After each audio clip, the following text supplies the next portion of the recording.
જય દ્વારકાધીશ મિત્રો, ખેતી અને હવામાનની અગાઉથી જાણકારી માટેની ખેડૂતોની ચેનલ સાચો ગુજરાતીમાં આજ આપણે આવનારા દિવસોમાં આપણા ગુજરાતમાં હવામાન કેવું રહેશે એની વાત કરવાના છીએ। પણ એની પહેલાં મિત્રો આપણે થોડીક વાર ખેતીમાં ખેડૂતોને અત્યારે જે મૂંઝવતા બે પ્રશ્નો છે એની ચર્ચા કરી લઈએ। તો આપણા ગુજરાતમાં અને ખાસ કરીને સૌરાષ્ટ્રમાં મોટા પાયે મગફળીનું વાવેતર થઈ ગયું છે અને મારી જાણકારી મુજબ ઊભી મગફળીમાં અત્યારે બે ખૂબ જટિલ પ્રશ્નો ખેડૂતોને મૂંઝવે છે, જેમાંથી એક છે મગફળી પીળી પડી જવાનો પ્રશ્ન। તો ગુજરાતના એવા ઘણા વિસ્તારો છે કે જ્યાં ખેડૂતો પાસે પાણીની સગવડ હતી અને ઓરવીને મગફળીનું વાવેતર કરેલું છે, તેમજ પશ્ચિમ સૌરાષ્ટ્ર સિવાયના ગુજરાતના ઘણા ભાગોમાં તો વરસાદના પણ એક બે રાઉન્ડ સારા આવી ગયા છે। એ વિસ્તારોમાં અત્યારે મગફળી પીળી પડવાની સમસ્યા બહુ જ છે। પાણી આપ્યા પછી માથે વરસાદ થયો એટલે મગફળી પીળી પડે એ તો વાત બરાબર છે, પણ બીજું એક કારણ એવું છે કે મોટા ભાગે વાદળછાયું વાતાવરણ રહ્યું અને છોડને સૂર્યપ્રકાશ મળવો જોઈએ એટલો સૂર્યપ્રકાશ ન મળી શક્યો, એના હિસાબે પણ મગફળી પીળી પડતી હોય છે। પણ હવે મોટા ભાગના વિસ્તારોમાં વરાપ જેવો માહોલ છે અને તડકો પણ નીકળે છે, પછી મગફળી પરિપક્વ પણ થતી જાય છે, એટલે હવે વાંધો નહીં આવે। આપોઆપ પીળી પડેલી મગફળીની સમસ્યા હળવી થતી જશે। છતાં પણ વધારે કંઈ એવું લાગતું હોય તો બજારમાં મળતું ફેરસ સલ્ફેટ ખાતર લઈ 1 કિલોમાંથી 10 પંપ કરીને છંટકાવ કરી શકાય છે। આના પરિણામ બહુ સારા છે મિત્રો। હવે મગફળીની ખેતીમાં બીજો એક જટિલ પ્રશ્ન કહી શકાય તો એ છે સુકારાનો પ્રશ્ન। આ સુકારાને આપણે મગફળીમાં ઉતારો બહુ છે એમ પણ કહેતા હોઈએ છીએ।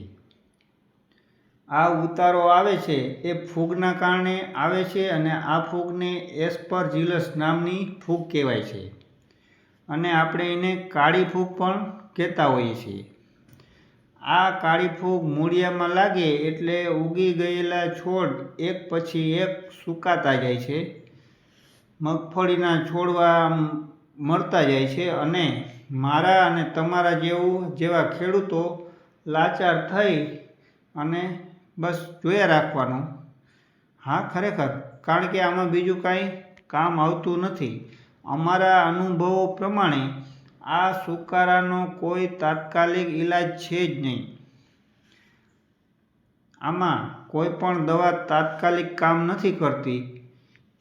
અમુક ટાઈમે બેક્ટેરિયા વાપરી શકાય, પણ એ પણ રોગ આવ્યા પહેલાં વાપરીએ ને તો કામનું, બાકી પછી આ ફૂગને કંટ્રોલ કરવી બહુ અઘરી। તકલીફ એ છે કે આપણે ત્યાં આ વર્ષે અત્યાર સુધી વરસાદ બહુ ઓછા છે, જમીન ધરાઈ નથી, એટલે તમે પણ સમજી શકો કે જમીન એકદમ પોચી છે। આ અપૂરતા વરસાદમાં છોડ જેમ તેમ કરીને ઉગી તો ગયા છે, પણ જમીન પોચી હોવાથી મૂળિયા સુધી હવા પહોંચી જાય છે અને ફૂગને જે પ્રાણવાયુ મળે છે એટલે ફૂગ છોડના મૂળમાં ફેલાવા માટે એને અનુકૂળ વાતાવરણ મળી જાય છે। તો હવે આના ઉપાય શું? તો આનો એક જ રસ્તો છે કે આપણે આ પોચી રહી ગયેલી જમીનને કઠણ કરવાની છે।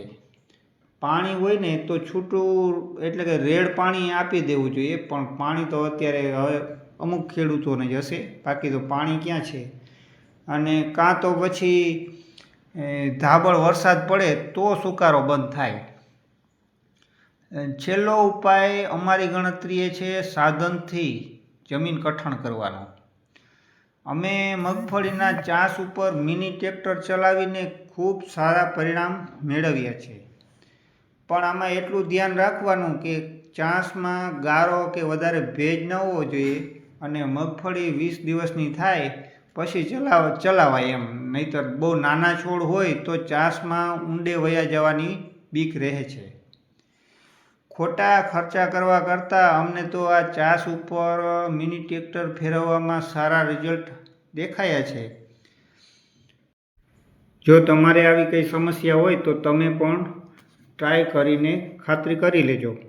હવે વાત કરીએ વરસાદની, તો આપણા ગુજરાતમાં કે સૌરાષ્ટ્રમાં નજીકના દિવસોમાં ભારે વરસાદ થાય એવું લાગતું નથી અને એ આપણા માટે માઠા સમાચાર કહેવાય.